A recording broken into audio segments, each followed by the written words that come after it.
Previous Lok Sabha election ಗಿಂತ ಈ Lok Sabha elections ಅಲ್ಲಿ ಕಮ್ಮಿ ಸೀಟ್ಸ್ ಬಂದಿರುತ್ತೆ ಬಿಜೆಪಿಗೆ, ಅದು ಎಸ್ಪೆಷಲಿ ನಾರ್ತ್ ಇಂಡಿಯಾದಲ್ಲಿ. ಯಾಕಿರ್ಬೋದು ಅನ್ನೋದಾದ್ರೆ ಕೆಲವರ ಪ್ರಕಾರ ಅಲ್ಲಿ ಅಭಿವೃದ್ಧಿ ಮಾಡಿರಲ್ಲ, ಮತ್ತೆ ಜಾತಿ ಧರ್ಮದ ಬಗ್ಗೆ, ಸೊ ಅದಕ್ಕಾಗಿ ಅನ್ನೋ ತರದಲ್ಲಿ ಕೆಲವೊಂದು ಗೊಂದಲಗಳು ಇರ್ಬೋದೇನೋ ಅಲ್ಲಿ. ಆದ್ರೆ ಮುಖ್ಯ ರೀಸನ್ ಏನು ಗೊತ್ತಾ? WhatsApp universities. ನಾರ್ತ್ ಇಂಡಿಯಾದಲ್ಲಿ ಇರ್ತಕ್ಕಂಥ ಕೆಲವು ವಾಟ್ಸ್ಆಪ್ ಯೂನಿವರ್ಸಿಟೀಸ್ ಗಳೇ ಮುಖ್ಯ ಕಾರಣ ಅಂತ ಹೇಳಬಹುದಾಗಿದೆ. ಅಂದ್ರೆ ಅಲ್ಲಿ ಅವ್ರು ಏನ್ ಮಾಡ್ತಾರೆ, ಮೋಟಿವೇಶನ್ ಮಾಡ್ತಿದ್ದಾರೆ. ಈ ಸಲ ಇವ್ರು ವೋಟ್ ಹಾಕ್ಬೇಡಿ, ಅವ್ರು ಈ ತರದ್ದೆಲ್ಲ ತಪ್ಪು ಮಾಡಿದ್ದಾರೆ, ಅವ್ರ ಸ್ಟೇಟ್ಮೆಂಟ್ ಸರಿ ಇಲ್ಲ, ಅವ್ರು ಮಾಡಿರ್ತಕ್ಕಂಥ ಪ್ರತಿ ಒಂದೊಂದು ಕೆಲಸನೂ ಕೂಡ ಸರಿ ಇಲ್ಲ ಅನ್ನೋ ತರದ್ರಲ್ಲಿ ಬ್ಯಾಡ್ ಮೋಟಿವೇಶನ್ ಅಂದ್ರೆ ಬ್ಯಾಡ್ ಇನ್ಫ್ಲೂಯೆನ್ಸ್.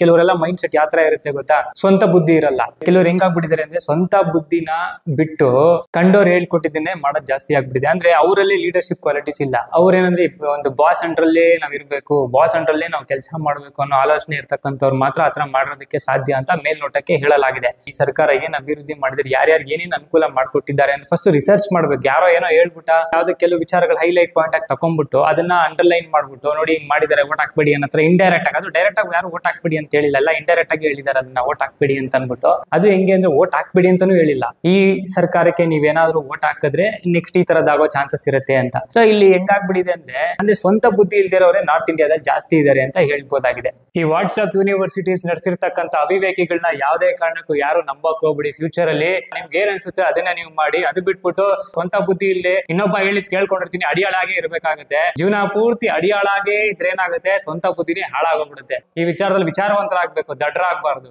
ಇದಕ್ಕೆ ನೀವೇನಂತೀರಾ ಅನ್ನೋದು ದಯವಿಟ್ಟು ನಮ್ಗೆ ಕಾಮೆಂಟ್ ಮುಖಾಂತರ ನಮ್ಗೆ ತಿಳಿಸಿ.